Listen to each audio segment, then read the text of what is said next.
quick thought, and be honest with yourself here. We buy stuff from total strangers online, right?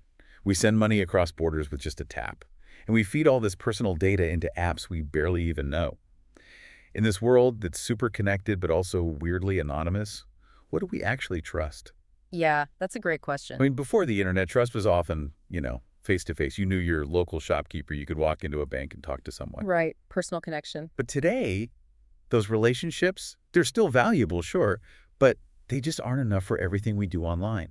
Our trust increasingly needs to be built into the systems we use. And that's exactly the paradox, isn't it? That's what we're diving into today.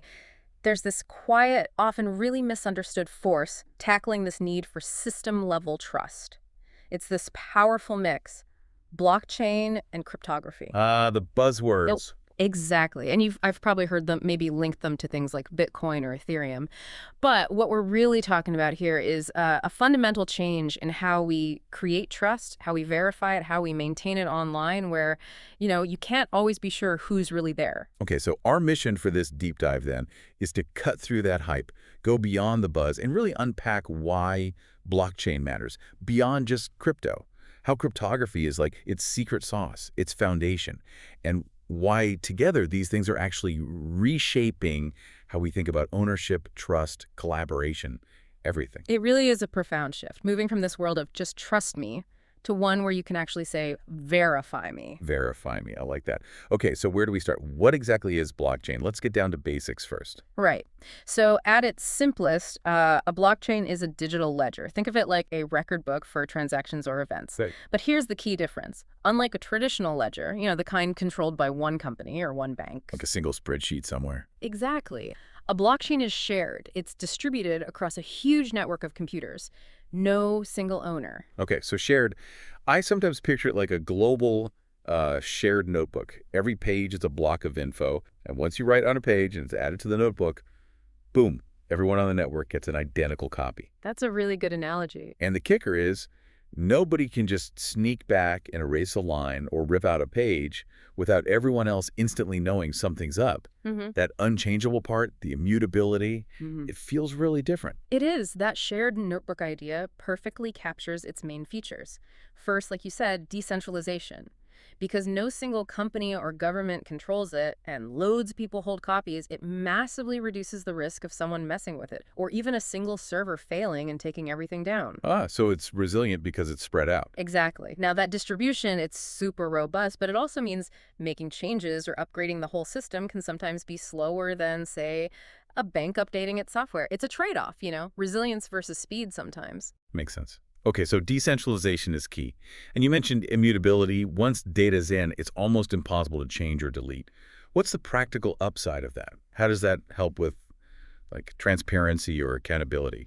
Well, it creates this verifiable audit trail that's basically tamper-proof. Think about it. If you have a digital record, maybe ownership of something or a transaction, and it can't be secretly changed later, that gives you an incredible level of certainty. Trust in the record itself. Okay. Then there's transparency with privacy. This one sounds a bit contradictory, but it works. So the transactions themselves are often visible to everyone on the network, which is the transparency part. But the actual identities of the people involved are usually protected using cryptography. They're often pseudonymous, like using a username rather than truly anonymous. So like seeing every transaction in the world, but maybe just seeing account numbers, not names attached? Exactly like that. You see the what, but not necessarily the who directly. It's a balance. Fascinating balance. Okay. But if it's decentralized, how does this whole network agree on what's true? You've got all these computers, they might not trust each other. How do they reach agreement? That's the magic of consensus. The network has rules, algorithms. You might have heard terms like proof of work or proof of stake. Vaguely, yeah. Right. Those are types of consensus mechanisms.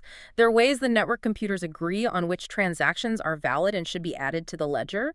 Instead of relying on one central boss to say yes or no, the network collectively validates everything through these mathematical processes.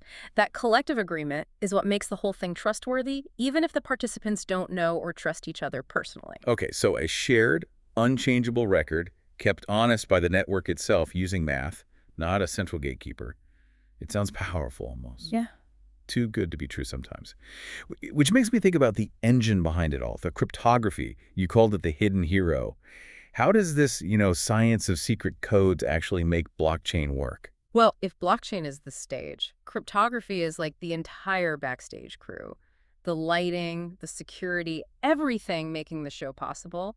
Without strong cryptography, the whole idea of decentralized trust just falls apart. It is the science of securing information. Hmm. And humans have used it forever, right? From Caesar shifting letters around to super complex codes in wartime. Yeah, Enigma machines and all that. Exactly. But modern cryptography is digital, it's incredibly powerful math, and for practical purposes, it's unbreakable with computers we have today. It provides the mathematical proof you need for trust. Right, it's the secure math underpinning it all. Okay, so what specific crypto tools are we talking about here in blockchain? There are a few really crucial ones. First up is hashing. Think of hashing like creating a unique, one-way digital fingerprint for any data. You feed the data from a block into a hash function, and it spits out a unique code, a hash value, always the same length, totally unique to that specific data. A fingerprint, okay. And here's the clever part. Change even one tiny thing in the original data, like one letter in a transaction record, and the resulting hash fingerprint changes completely. Dramatically. So if someone tries to tamper with a block. The fingerprint breaks. Instantly obvious. Everyone on the network can see that block's hash doesn't match its contents anymore, or doesn't link correctly to the next block's hash. It's like a built-in alarm system for data integrity. Wow. Okay, so that stops people from messing with past records. What else? Then you have digital signatures. This is how we prove authenticity and authorization. Users have cryptographic keys. There's a private key, which you keep secret. Think of it like your personal unique stamp or seal. Like a wax seal only I can use. Exactly. You use your private key to sign a transaction, proving you authorized it. Then there's a corresponding public key that you can share freely. Anyone can use your public key to verify that your signature is legit, that it came from your private key without ever seeing your private key. Clever. So it proves you sent it and nobody else could have. Precisely. It ensures transactions are authentic, verifiable, and you can't deny making them later. That's non-repudiation. Okay, so we've got hashing for integrity, digital signatures for authenticity. What about things like encryption? Or I've heard about zero-knowledge proofs. Sounds very futuristic. Right. So encryption isn't always used for every transaction on a public blockchain because often the goal is transparency. But it can be used to protect sensitive data that might be stored on the blockchain or, more likely, linked to it. So only people with the right decryption key can access specific sensitive info. And zero-knowledge proofs, they are really cool and increasingly important. Yeah. What do they do? They let you prove something is true without revealing the information that proves it. Wait, how? It's complex math. But imagine proving you're over 18 to access a website without actually revealing your birth date or showing your ID. You just provide a cryptographic proof that says, yes, condition met. Whoa. That's mind-bending. Huge for privacy. Huge. It allows for verification without disclosure. Really powerful stuff, especially for things like identity or complex agreements where you need privacy but also proof. Okay, so pulling it all together, hashing, signatures, maybe some encryption, these zero-knowledge proofs, they transform this shared ledger idea into something incredibly secured, tamper-evident, potentially private. But it brings me back to a big question. Our current systems, banks, big tech, governments, they run on centralized databases. They're often pretty fast and efficient, right? Often, yes. So why go through all this complexity to decentralize?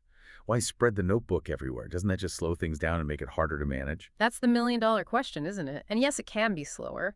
And managing decentralized systems is more complex in some ways. That's the trade-off. But the reason we even consider decentralization comes down to fundamental issues: power and resilience. Centralized systems, efficient as they might be, have inherent risks. Big ones. Like what? Well, think about single points of failure. If a bank's main database gets hacked or goes offline, chaos. Millions affected. Exactly. Or a critical government server fails. Essential services could just stop. We've seen massive data breaches affecting millions because one central store got compromised. Decentralization spreads that risk. Right. No single honeypot for attackers or single point of technical failure. What about the power aspect? That's huge too. Central authorities, be it a company or a government, hold immense control. They can grant access, but they can also revoke it. They can censor transactions or information. Like a payment platform suddenly blocking certain users or types of transactions. Precisely. While sometimes that control is needed, it also opens the door for potential misuse, abuse, or decisions that lack transparency or recourse. And with records held centrally, there's always the possibility, however small, that they could be altered behind the scenes without oversight. That can allow fraud or corruption to hide. Okay, so decentralization isn't just a technical choice, it's almost a philosophical one about trust and control. In many ways, yes. By distributing control, by making the ledger shared and immutable through cryptography, blockchain mitigates these risks. No single entity can easily dominate, censor, or secretly manipulate the system. It fundamentally shifts the balance.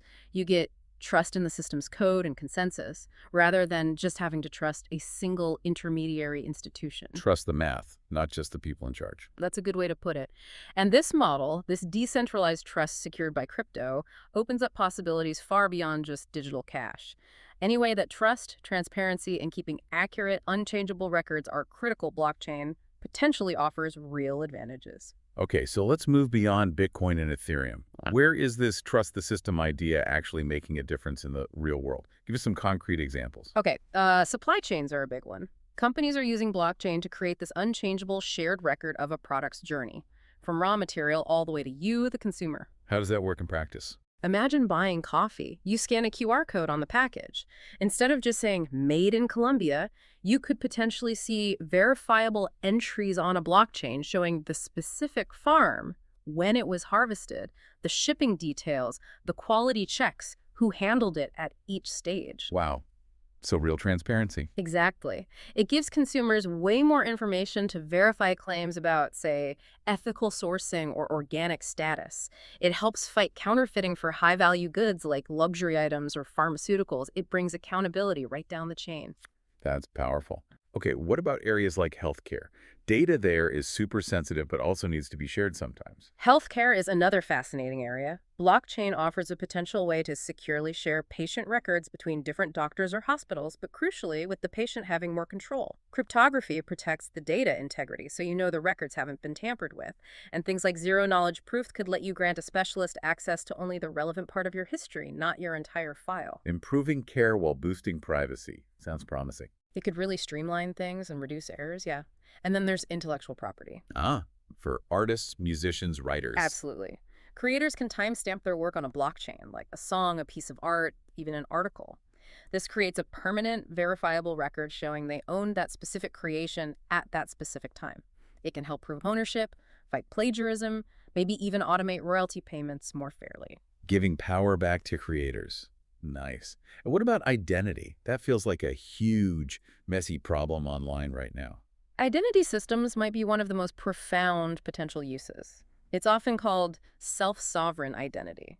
Instead of having your data scattered across hundreds of websites, each with its own login, imagine you control your core identity information, secured on a blockchain or a related system. You'd hold verifiable credentials like a digital driver's license, a degree, proof of age, cryptographically secured. Then, when a service needs proof of something, you share only the specific credential or proof required, not your whole life story. So I control my data, and I only share what's necessary for each interaction. That's the vision. It could dramatically reduce identity theft and give individuals real control over their digital footprint. It's a total rethink of online identity. That is incredibly compelling. Okay, let's zoom in on one really critical potential application you mentioned. Verifiable digital voting. The idea of voting from home, securely, and being able to check that your vote was counted and counted correctly without revealing who you voted for. That sounds almost utopian. It's definitely the promise that gets a lot of people excited. In theory, a blockchain-based system could work like this. Each ballot is a transaction, digitally signed by the voter's secure credential. It gets recorded on this distributed ledger that can't be secretly changed. Critically, your identity verification would be kept separate from your actual vote, maybe using those zero-knowledge proofs to maintain the secret ballot. So anyone could check the public tally, verify only valid votes were counted, see that none were added or removed after the fact? That's the goal. Transparency, auditability, maybe even faster results. Okay, but wow, the hurdles must be enormous. People are rightly very, very nervous about online voting. The stakes couldn't be higher. They absolutely should be cautious. Elections demand extraordinary levels of security, accessibility, and public trust. You can't just slap blockchain on it and call it solved. The challenges are immense. How do you guarantee the secrecy of the ballot if someone's voting on their phone or laptop, which might have malware? Or if someone is standing over their shoulder coercing them. Exactly. Preventing voter coercion or vote selling is a huge issue with remote digital voting, and ensuring everyone eligible can vote easily, regardless of their tech skills or internet access, that's non-negotiable. Plus, these systems would be massive targets for state-level cyber attacks. So the tech is only one piece. You need the legal frameworks, the user design, the social trust. Absolutely. It's as much a societal and logistical challenge as a cryptographic one. So where are we realistically with blockchain voting? Is anyone actually doing this? Well, the credible trials happening now are usually quite limited. They often use permissioned blockchains, meaning they're controlled by election authorities, not fully public. Crucially, they almost always have paper backups.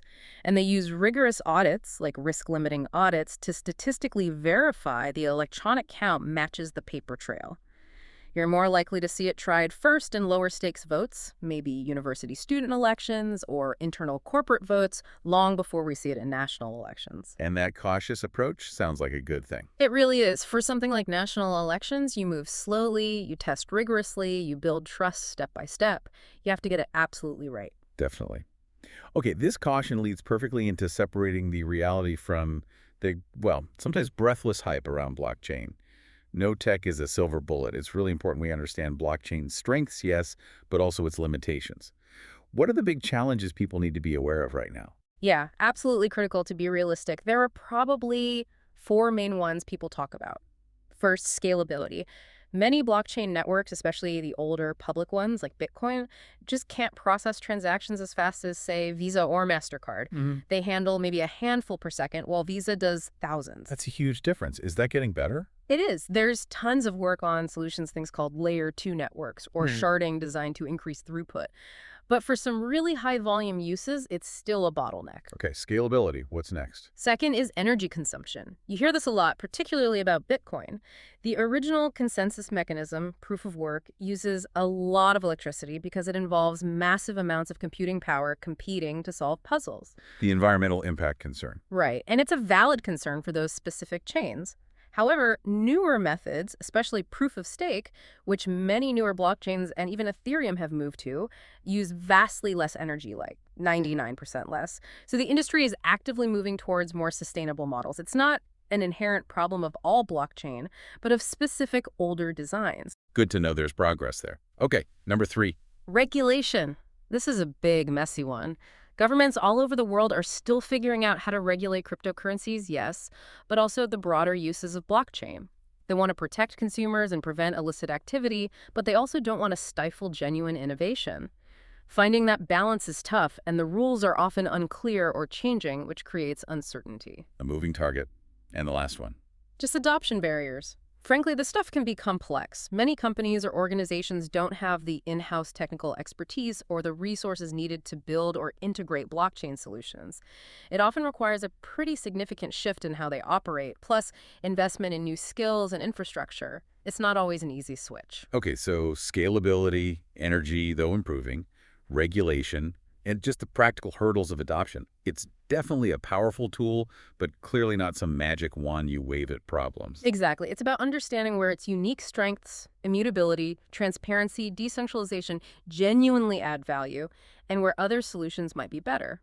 Applying it smartly. Right. Okay, before we look ahead, let's quickly bust some common myths. A quick myth versus reality round. Sound good? Let's do it. Cut through the noise. Myth number 1. Blockchain is just another name for cryptocurrency like Bitcoin.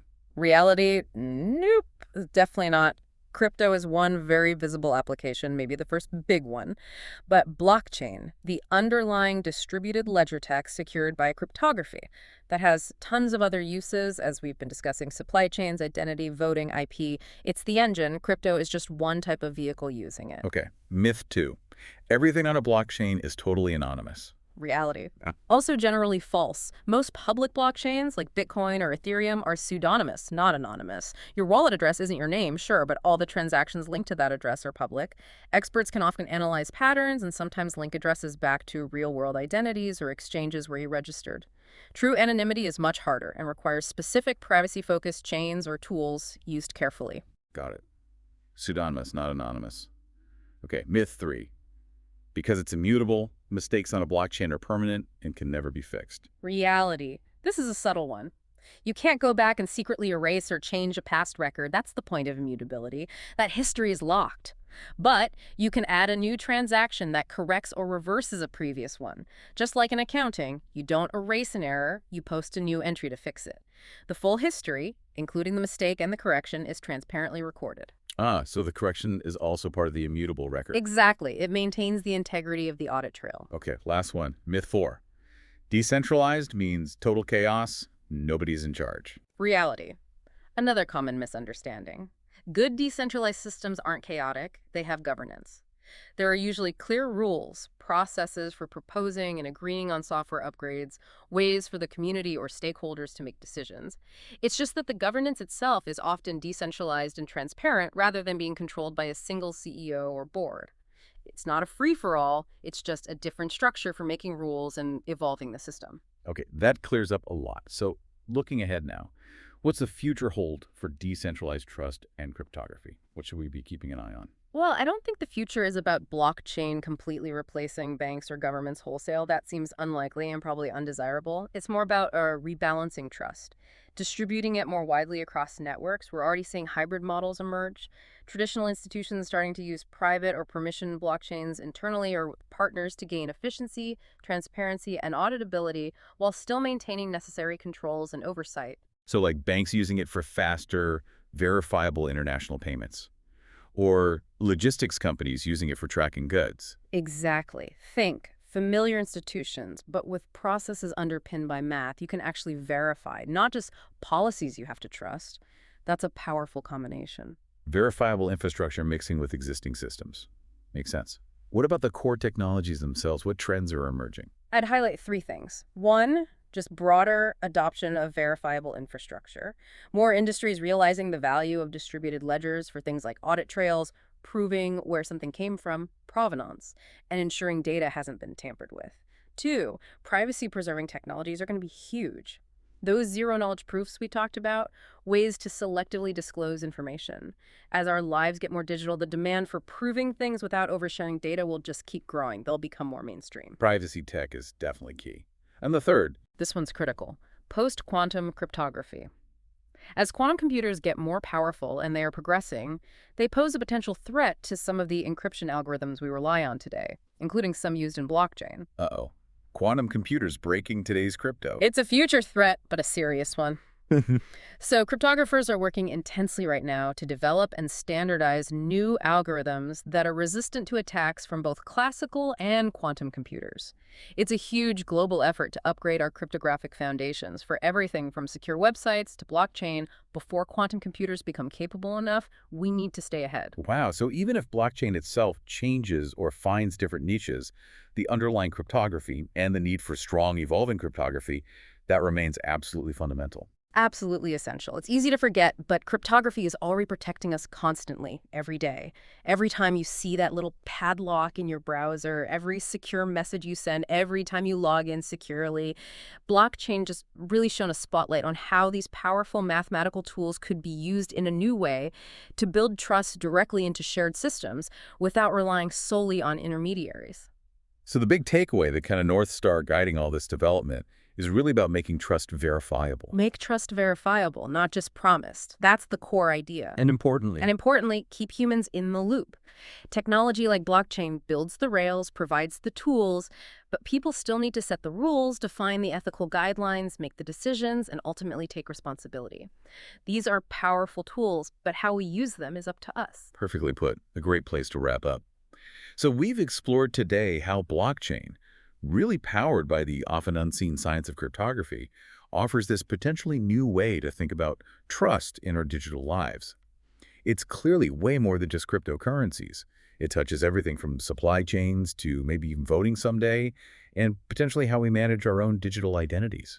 And it's important to remember this shift from trust me to verify me. It's still early days. We're seeing the foundations being built, the experiments happening, the full impact. That story is still unfolding right now. So, a final thought for you, our listeners. As you navigate your own digital world, think about this. What if more of our critical interactions, maybe accessing medical records, proving qualifications, maybe even participating in local decisions, could rely more on verifiable systems and less on trusting single gatekeepers? What new opportunities, but also what new responsibilities does that create for us all? Which parts of your digital life feel like they rely too much on trust me and could benefit from a bit more verify me? Something to ponder. The future of trust is definitely a space to watch.